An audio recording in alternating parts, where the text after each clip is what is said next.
Straight talk from Israel. You're listening to Israel News Talk Radio.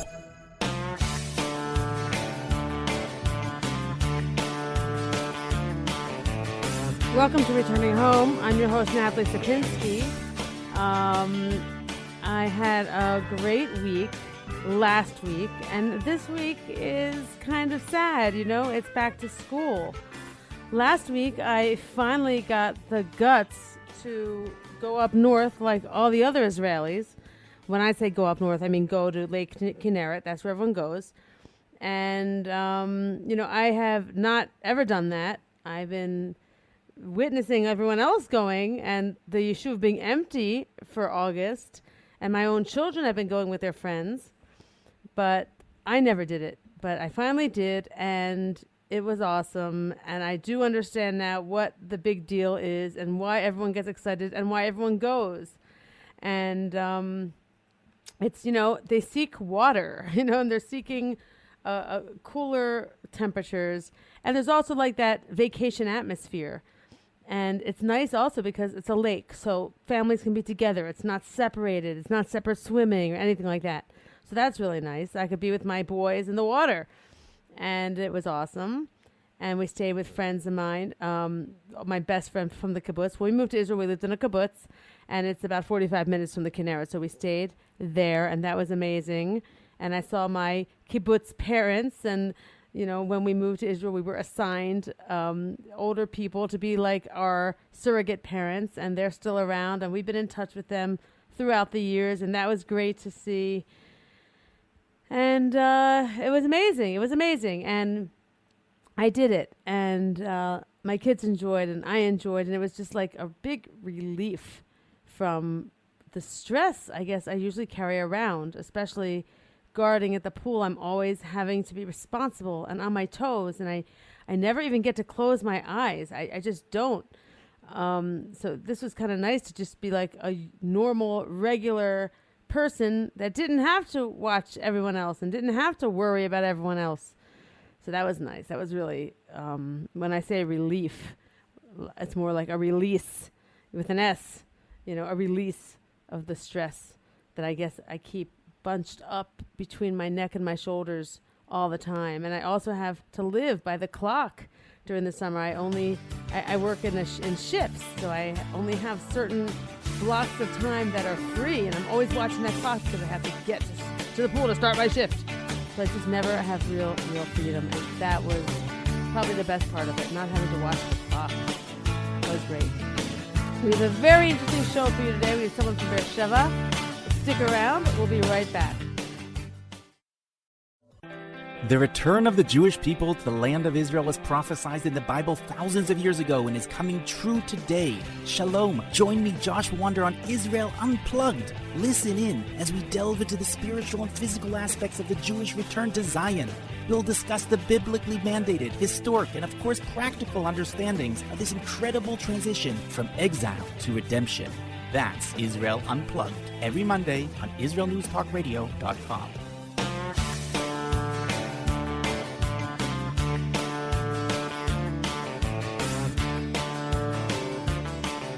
Welcome to Returning Home. I'm your host, Natalie Sapinski.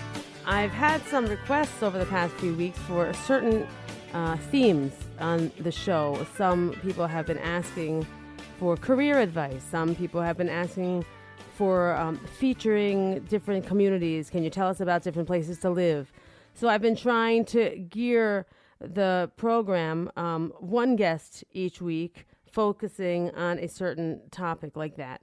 So this week we've started, and I found someone in Beer Sheva. Now, I like Beer Sheva because I know it. It's a southern city. It's close to me. And it's a place that doesn't get a lot of Anglo attention, shall I say. A lot of Americans moving to Israel, North Americans moving to Israel, Anglos moving to Israel, tend to go in these certain communities, Beit Shemesh, Efrat, Ranana, Yerushalayim. But you don't really hear Beer Sheva so much. However, there is a growing Anglo population there. It is a very cool city. It's a city I frequent often. It's where I do my shopping. IKEA is there. My husband's mechanic is there. My husband works there. Our dentist is there. And there are lots of dentists and there are lots of mechanics. It's a real city. There's a lot to do. And unfortunately, though, I don't live there, so I don't have the inside scoop. So I did find someone. His name is Matt Polani. And we interviewed him. I got him on the phone. I recorded a conversation. I'm going to play it for you right now. Here we go. Thank you for meeting with me and doing this. I've been, hoping to get someone from the great city of Beer Sheva. It's, from what I know, it's up and coming. I don't live too far away. I live in Susia. Right. Do you know Colleen Bamberger? I know everybody. Of course. Yeah. Susia's small. I went to WUJS with them back in '86. Great. Let's get into that. Let's tell me your story, how you ended up in Israel, if you don't mind, back in the 80s, I guess. How old were you? Where did you come from? Why did you come? So I was pushing 30. I was 31 and a half roughly when I came to the WUJS program in May of '86. So finished Pesach in Jerusalem and then went down to Arad for WUJS, which was 6 months there. You're totally jumping in. You were 31 years old. Now, you make aliyah at 31 years old. You were single. You came by yourself, right? Yep. I was divorced. Oh, okay, good. So you have some drama.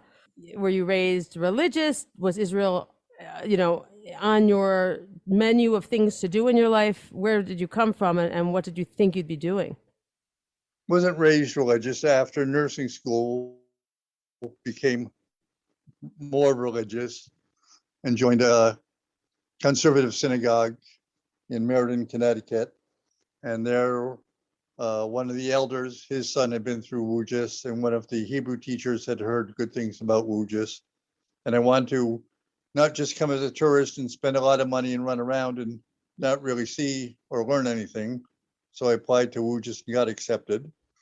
And I was at a point in my life, I was working for the Veterans Administration, so I could take time off from that. And if I came back, I'd still be in the same level of pay and whatever. All right. So just to slow down a second, WUJS isn't around anymore, but it was some kind of program for single adults for a year, correct? And like postmaster's degree or something like that? No, anyone with a profession or that, after college, even a bachelor's degree, whatever, to come and spend 6 months in Arad for Hebrew and other studies and field trips, and then spend 6 months in country, hopefully working your profession or volunteering. And I hear 40% of people stayed or came back. Wow, that's just so great. I've heard such great things about this program. It's not around anymore. It's a shame. I guess birthright has kind of just, taken over everything. But what a great program. It just sounds so great to have that experience, All right. So you did that, and take it away. Fell in love with the Negev. And the year before, there had been a big nursing strike in Israel that almost brought down the government. So the country was in need of nurses. In my group, there were at least 4 nurses. We were all offered jobs anywhere in the country we wanted. Wow, great. We were suggested to stop in at Sorok in Beer Sheva since it was near Arad and meet the director of nursing there. And she offered all of us positions, and she offered me nephrology dialysis, which is one unit I had never worked but always wanted to. And also they had, back then, they had cheap housing for single or young couple staff just a block from the hospital. And I figured my Hebrew would improve more in Israel, in Beer Sheva than either Jerusalem or Tel Aviv. As I say, I'd fallen in love with the Negev. Like Avram Avinu, decided to set my tent in Beer Sheva. Awesome. Can I ask you something? I gotta just jump in because I think it's so interesting. This is the 1980s. You're 30 years old. I guess you went to nursing school in America. Yep. Like, was that unusual back then to be a male nurse? Were there many of you? No, first nursing school that I went to, a hospital school of nursing. There happened to be in the freshman class, me and 3 other guys. Sophomore class or junior class, there were one guy, and in the senior class, 3. All right, you answered my question. Okay, it was unusual. Kol hakavod, I love it. Okay, so go ahead. You got your job in Beer Sheva. You started your life in Israel, really, it sounds like. Yep. Okay. Okay. and got involved with ACI, Americans Association in Canadians in Israel, was regional membership chair at times, and always, a background person willing to help out and do things. All right. So the AICI is still around. I think they have branches all over Israel. For those of you listening, this is the Association of Americans Canadians in Israel. Right. And it's very nice. It's an organization, and it really is a way to connect people to resources and help them in all kinds of ways: employment, education, activities, connecting other English speakers together. It was almost like a precursor to Nefesh B'Nefesh in some ways. And Right. it was all volunteers, and I remember being helped by them myself. I think they even ran a library in one place. They still have the English library in the Good Aleph Matnas, Oh, much nice. downsized, and these days by appointment only, naturally. Oh, okay. Beer Sheva's library has their catalog online, and you can order deliveries from in Beer Sheva of books. And Nice. the National ACI has an online digital library, but like for Kindle and other such things. So Uh-huh. much of their So they've grown. and that's So they've grown, AACI, and they're still around. I'm happy to hear that. they've grown and they shrunk, and now Ezra, the English Speakers Residents Association, is sort of growing and taking over more, getting more activities. Okay. Because again, both like ACI too, that it used to have more activities when you had a younger membership was needed more, whereas now, as you say, Nefesh B'Nefesh and the things covered, and the older, like the kids that were born here, raised here, they don't need ACI, so they don't get involved with it. Right. Like in Beer Sheva, the mainly active part are the seniors that pretty much run their own programs. And All right. So let's get into that a little bit. Tell me a little bit about life in Beer Sheva to a new oleh, a new immigrant. What does Beer Sheva have to offer? everything. It's got a very young and energetic mayor, Ruvik Danilowicz, is Okay, enough of the been- mayor, but people don't meet the mayor. People meet people at the grocery store, at the library. Yes, but the municipality has a immigrant absorption office that has an English speaker in charge of the English speakers and the other speakers for the other communities. Nice. And then there's, of course, the National Immigration and Absorption Office nearby with its that also has English speakers clerks to help. There's the university and several other centers of education, the Sammy Shimoon Engineering College and other engineering colleges, the K Teachers Seminary. There's the hospital, and two more hospitals on the drawing board. Maccabi Yesud is going to build a medical center in town, and out by IKEA are the plans for a 5-tower medical center in addition to Soroka, since Soroka is overflowing and has been for 30 years. All right, so slow down. So we have people listening who don't know these things. So Soroka Hospital, which Matt is telling us, is really the hospital that serves all of southern Israel, and it is really, really big, and as he just said, overflowing. Now it is like probably the biggest employer of Beer Sheva and the surrounding communities. As you say, it covers everything from, down in Eilat, they have a small hospital, but anything major has to be flown or brought up to Soroka. Right. Mitzvah Ramon to the whole Negev. Other hospital nearby. The closest to the next one is in Ashkelon, which is not a full medical center as Soroka is. Right. So people who are in the medical field, I just want to explain real quick and jump in, Matt, anytime. Jump in, okay? This is your interview, not mine. But there are a lot of... And also again, the military, the Egyptian border and Gaza, pretty much most of their wounded are flown into Soroka Hospital. And the Negev too, people that get lost or injured wandering, hiking or wandering in the desert. The medical, Magen David Adom rescue teams and the military go searching for them and often have to helicopter them out of wherever they've landed and bring them into Soroka. Okay, you're talking about all the people that Soroka services, and we get Right. that. But let's talk about who's servicing Soroka. Now, all these workers, a lot of them are doctors and nurses and custodians and everything. They got everything. They have a whole birthing unit. They have a whole, I don't know if they have a cancer center, but it is a big hospital. Oh, yeah.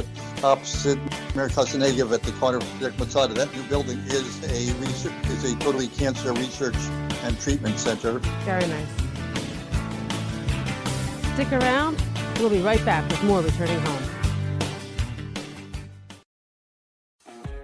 Hi, I'm Steve Miller. And I'm Matt Zucker. Join us for Lighten Up, where we take a look at the week's current events in Israel and from around the Jewish world through a humorous lens. If you've been paying attention during these crazy times, you know that it's a challenge to parody life anymore. But join Steve and I as we give it the old college try. Not only is being happy an obligation, but life is just too short to take it all so seriously. So join me, Steve Miller, And me, Matt Zucker, for Lighten Up every Monday morning at 10 a.m. Eastern Standard Time, 5 p.m. Israel, only on IsraelNewsTalkRadio.com.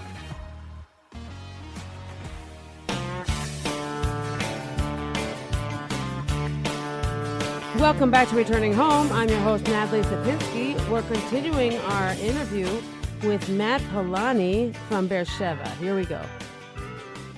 And then in back, they have the whole separate children's emergency room and pediatric units in back. As you say, the birthing center and GYN and fertility clinics. And it is pretty advanced, and all the different people who work there live in Beer Sheva and around Beer Sheva. And when I said it is the biggest employer in Beer Sheva, that's what I'm referring to. If you're a nurse, if you're in the medical field, if you're a technician, if you do dialysis, if you do ultrasound, sure, all these type of things. There's a heart center. the regular maintenance workers maintaining the building. Sure, it's a big place. Yeah, it's a great place. The laundry, the kitchen. Right. It's a small city in itself. Right. It really is. And a lot of there's even an overseas program, I believe, with an American. There's American medical program there. Yeah, you can do your internship here. So that's a city in itself, very well put, and that is a reason to live in the South. That is a reason to come down here. And the next growing thing in Beer Sheva is the high tech. You have WeWork there, and and there's a whole high tech complex being built there. The Israeli military intelligence unit is going to move its headquarters to Beer Sheva and is already linked with the university and their people.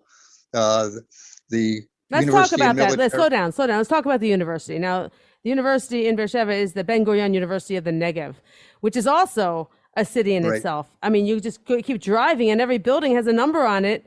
And there are these big there's Russian grand buildings. park. And yeah.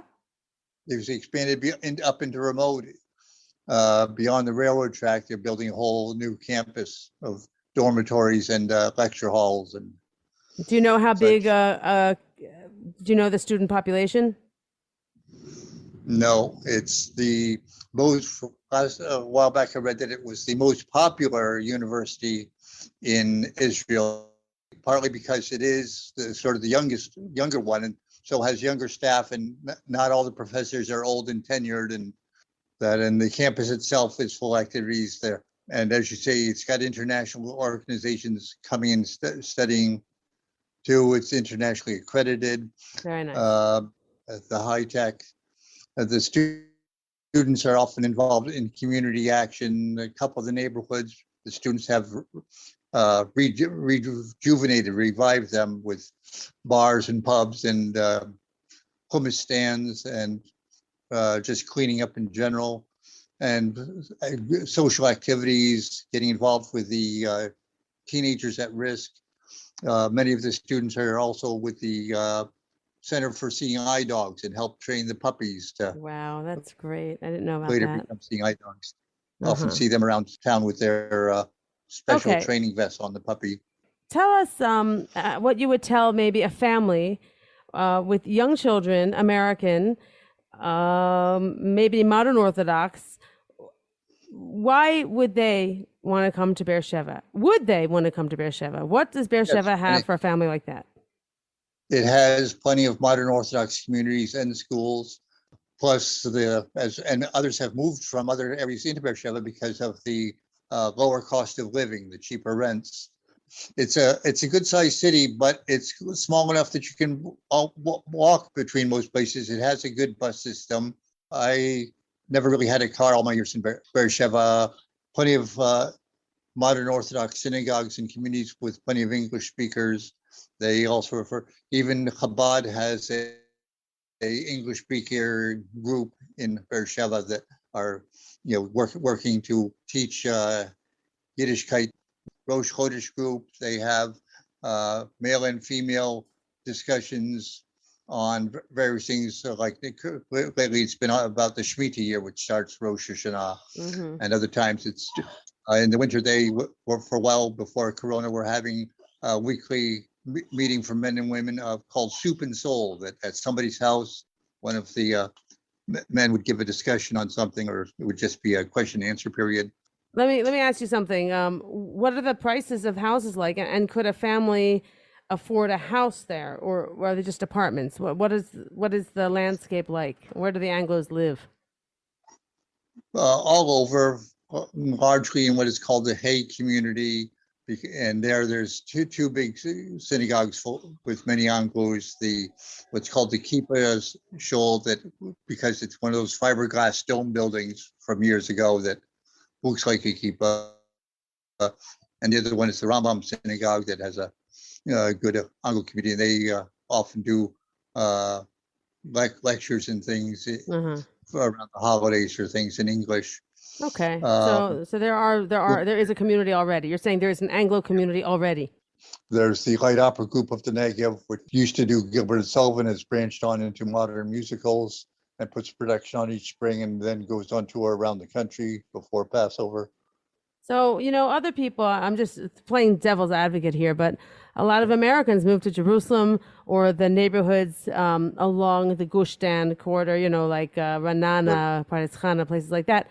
But I don't hear, and I've never heard of Beer Sheva being like a hot spot for American Olim.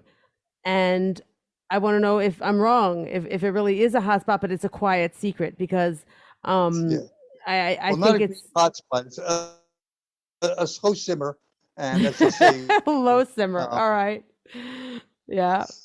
Because as the growing high tech and such, the city and the government are planning on developing, make a innovation quarter in Beer Sheva that it will stretch from the hospital and the university on towards the road to Omer, what's called the edge of Shkuna Gimel, and they want to revive or renovate the streets and the houses in that area, but also make special deals for high tech and innovation and greenhouse centers to come in and help develop. As WeWork already has office complex in there, and several other big names are based in the beginning of the Gal Yam Park, as it's called. Okay, let me ask you a little more pointed, Matt. Let me ask you something a little more pointed. For people who are looking to move to Israel and they're looking for setting up a new life, and part of that is going onto LinkedIn and finding a job. What companies are in Beer Sheva hiring Anglos? Dead Sea Works, Rome, or often need English speakers. Dead Sea. You just said the Dead. Well, slow down. I just want to understand this. Dead Sea Works. Right. Their corporate offices are in Beer Sheva. The factories and such are down in the Dead Sea. Okay. I just want everyone to understand. If you're looking to live in Beer Sheva and you're looking for a job, look up Dead Sea Works. Okay, next. Right. Do you know any other companies besides the university? Ben Gurion University, a big one. Soroka Hospital, a big one.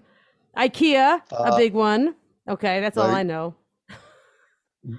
The military, I'm not sure how many civilians. No. Let's not put the IDF. Let's not. That doesn't make sense. But I just don't know of any companies. I mean, you're telling me they're building. Well, there is enough now. I mean, between the university and the hospital, those are two big organizations, where people can find a life. for many, many years. A fellow I know that near retirement age, but he was a professor, and his specialty was pipes and boilers, and dealing with the high pressure that boiler and pumping and piping system needs. He came into, and his wife came to Beer Sheva, and he's teaching at the Sammy Shamoon Engineering College now. Ah, nice. Okay, engineering college. Okay. Can say that again, because I don't really understand what you could tell me the name of that engineering college slowly, Matt. Sammy Shamoon Engineering College, College of Engineering. Sammy Shamoon. Okay. He's a young man that was, I believe, raised in Dimona, was of a poor family, worked his way and got educated and in engineering, and somehow made money. And there's 2 or 3 Sammy Shamoon colleges in Israel now. One, I believe, in Ashdod, one in Beer Sheva, and one somewhere else. Nice. And the one in Beer Sheva, he encourages the students to live in Dimona, work with the youth of Dimona.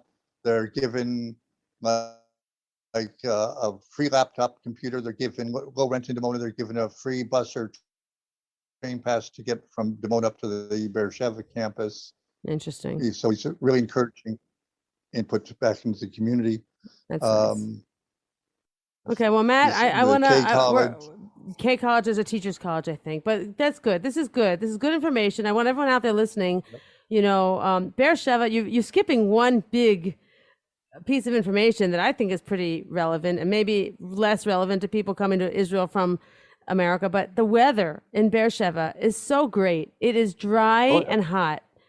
The humidity when I first went to Beer Sheva was generally 20%. It's now gets to 40% or a bit more. Someone recently reported that it's dropped down again. But again, with the greening of the Negev, you're going to have, and also with the bigger population, as in any city, you're going to have higher humidity. And with plus, as the greening of the Negev, all the plants, plus Beer Sheva's new man-made lake, which I believe is the largest in Israel. Oh, well, you didn't tell us about that. Tell us about that lake. There's always been this wadi with a little trickle of water running on the edge of Beer Sheva, and they developed over the past few years, have built a large man-made lake that will eventually have paddle boats in it. It's got picnic areas all around it. There's a sports complex with a football field or soccer field, and there is a Beer Sheva American football team that plays regularly, and there's several other teams around Israel. All right, so that's a lot going on. They have a lot going on in Beer Sheva. That is clear. Do they have an opera or do they have an orchestra? I know there is some kind of symphony hall. The Symphonetta is one of the top in Israel. Stay right here. We'll be finishing our interview with Matt when we get back. And don't go away. We'll be right back. Are you tired of political correctness and the fear that you might offend someone? I'm not afraid to offend you. Wow, look who's talking tough.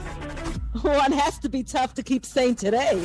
Hi, I'm Alan Skorsky. And I'm Bela Seabrow. And join us every Wednesday for The Definitive Wrap as we interview the most sought-after guests and expose progressive trends that masquerade as enlightenment but actually destroy our freedoms. We are the No Woke Zone, so buckle up to this exciting show. Buckling up, but I'm driving.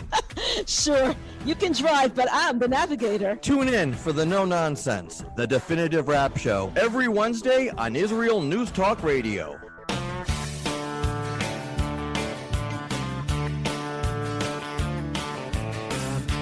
Welcome back to Returning Home. I'm your host, Natalie Sapinski. We are finishing up our talk right now with Matt Polani from Beer Sheva. We just got into some of the cultural highlights of the town. They have a light opera. They have an orchestra. I think we're talking about the orchestra now. And we're just about done. It's a great city. Listen up. Listen up. The Goodman School of Acting, which people come from all over the country to study there and act. And they put on student productions. There is the Mishkan, the Center for Performing Arts, which is the home of the conservatories where the symphonietta start. But when they built the new Mishkan, which is a double-halled concert hall, they now perform in one of the halls of the Performing Arts Center.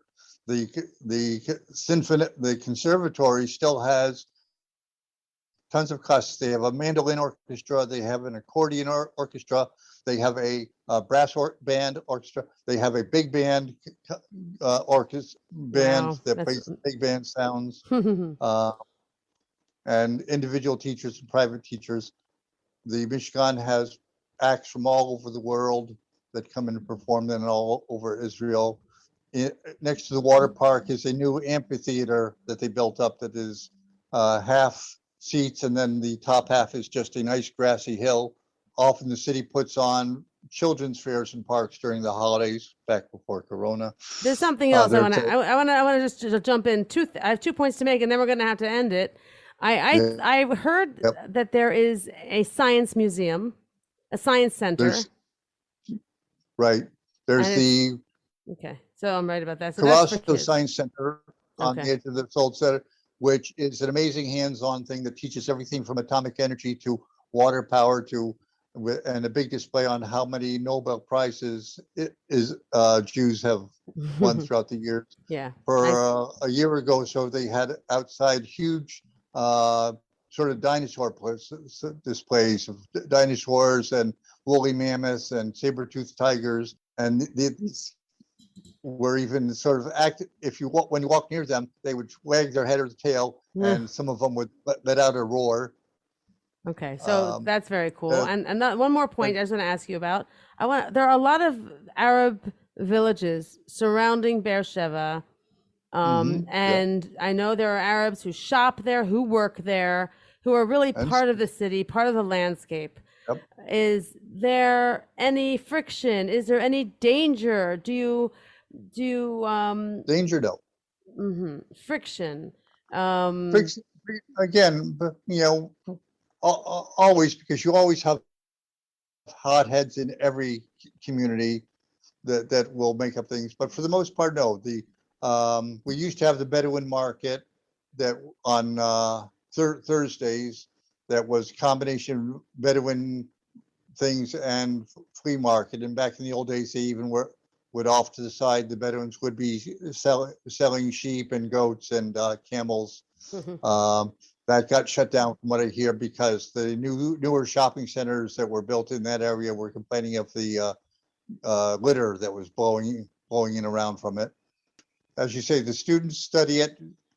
At Soroka, you might see, for the most part, to most people, it seems that the staff at Soroka is half Russian and half Arabic.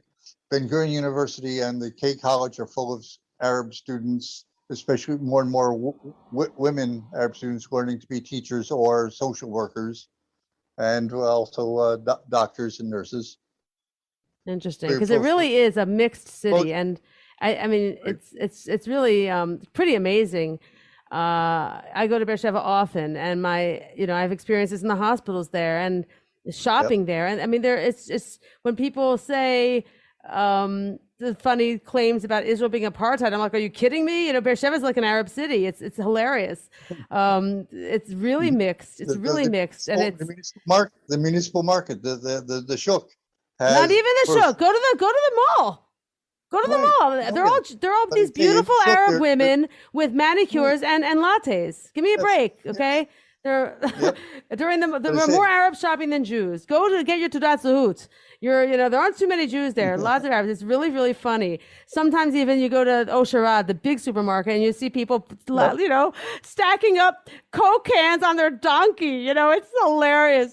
It's something. It's really something. Well, I want to thank you. I hope all of you listening out there consider Beer Sheva. It is an awesome city. It is so underplayed, and maybe for a reason, because the people who go there maybe want to keep it pretty small, maybe a little secret. It's a really nice city. And I even have a very good friend who grew up in Yerushalayim, in the old city of Jerusalem, and she loves Beer Sheva. It is nice. There's only a 1 hour commute now. The train is so fast between Beer Sheva and Tel Aviv. And it's really a different air. It's different air. These Tel Aviv people come down to Beer Sheva. It's so wide. The big, wide open spaces, much quieter, much more easy to drive around. Not as many tall buildings, a lot of space. It's a big difference. It's a great place. All of you listening, if you are thinking and you want to live in a city, I would consider Beer Sheva.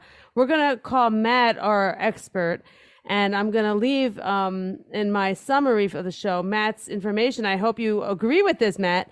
And if any of you have questions, please be in touch with him. He really does know a lot. He's been there 35 years, and he's got a lay of the land, and he could probably show you even the fine detail you need to get all your questions answered and start your new life in Israel. So thank you, Matt, for joining us. All of you listening, please write in with questions at Natalie@IsraelNewsTalkRadio.com, and I will be sure to get your questions on to Matt.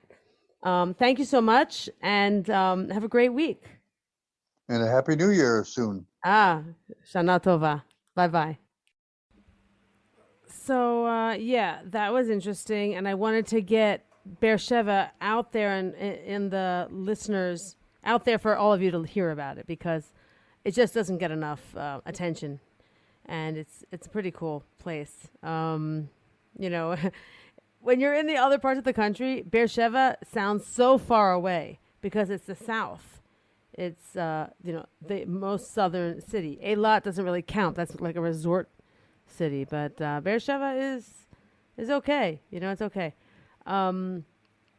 This week, it's crazy. Matt just says Shana Tova. Well, Rosh Hashanah is very soon, and the kids are just starting back in school. I mean, they go for 2 days and then they're off for a month. It's really ridiculous, but it's so sad because I only have one child at home, and those of you who know me have been hearing me complaining about this. Not been looking forward to this. Each of my children is now out of the house except for one, the youngest. He's having a bar mitzvah next year. He's 11, going into 7th grade, in 7th grade now, Kita Zion here.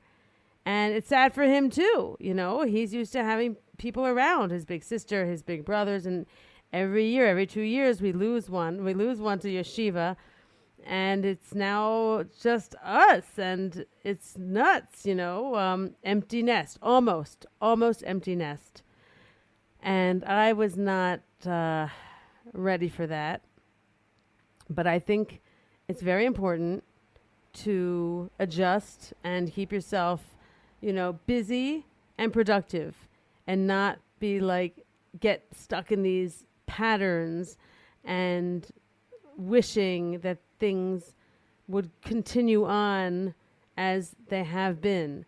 You go through different stages of your life.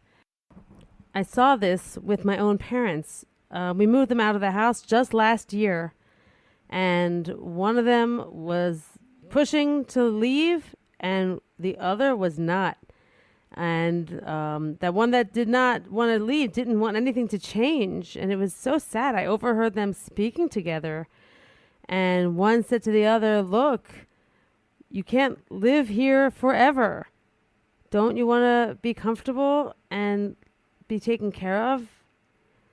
It was awful. It was heartbreaking, because the one parent of mine really didn't want to leave and didn't want to grow old. that parent still doesn't want to grow old. Not everybody does it well. Not everybody does it gracefully. Some people fight every step of the way. It's aging stinks, I don't think anybody enjoys it, but every stage is aging. We don't get younger, we don't go backwards. So you have to make plans and be productive any way you can. And maybe where I used to have the refrigerator full and I was constantly shopping and cooking and baking, I don't have to do that now. I can use that time for other things. It's hard, I keep telling my friends, these next 10 years, I want to marry off all my kids. And that's what I have to concentrate on. And I have to pray for that. And I have to be supportive of them. They're growing up. They're becoming teenagers. And then they're going to become young adults. And they will find spouses and have families of their own. And I have to be here and support them and be ready to be able to speak with them. I have to get the house ready so it's comfortable for them. And that's what I'll do. That's what I need to do. I want them to be able to depend on me. It's not like, I can really say it happened so fast. But yeah, we moved to Israel 15 years ago with 2 little kids, a 2 and a 3-year-old. And today, that 2 and 3-year-old are, 19 and 18, and they're big, and they have low voices, and they shave. Wow. It's cool. I'm glad we did it here. And all of you debating, when should we come? When should we come? Just get here. Once you're here, you'll manage. People will help you. You'll get your feet on the ground. And you just put one foot in front of the other. That's all life is putting one foot in front of the other. It doesn't matter where you are. But it's really good to be in Israel. All right, that seems to be our show for today. Thank you for tuning in.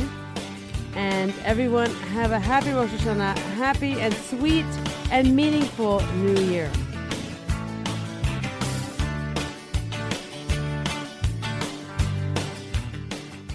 If you love Israel News Talk Radio, then you'll love our Facebook page. We keep you up to date on what's happening in Israel, plus little surprise treasures that we don't share on the radio.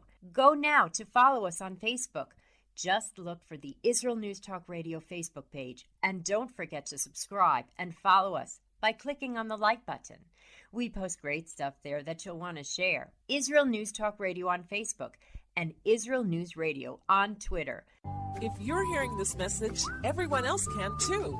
Advertise with Israel News Talk Radio and get your message out to people. We'll build a personalized package for you. Contact advertising at israelnewstalkradio.com. Straight talk from Israel. You're listening to Israel News Talk Radio. Hey, this is Jake in Anchorage, Alaska, and I love listening to all the super interesting interviews and up-to-date information on what's happening in Israel. Hello, this is Anna King, originally from London, now living in Israel. And what can I say? Israel News Talk Radio is my cup of tea. My name is Bhaskar. I'm from India, and I love listening because you get to know the truth and wonderful voices from this lovely country. Mom! Okay, wait a minute. Hi, this is Chava Dax, and I'm calling from the rolling hills of Ma'ale Adumim, just north of Jerusalem. I always listen to Israel News Talk Radio to get all the latest news and commentary and to keep me up to date every day. This is Sarah Dax from Ma'ale Adumim, and I'm 12. I wish Israel News Talk Radio was boring so my mom wouldn't listen to it all the time. Mom! You're listening to Israel News Talk Radio. News, opinion, and more. You're listening to Israel News Talk Radio.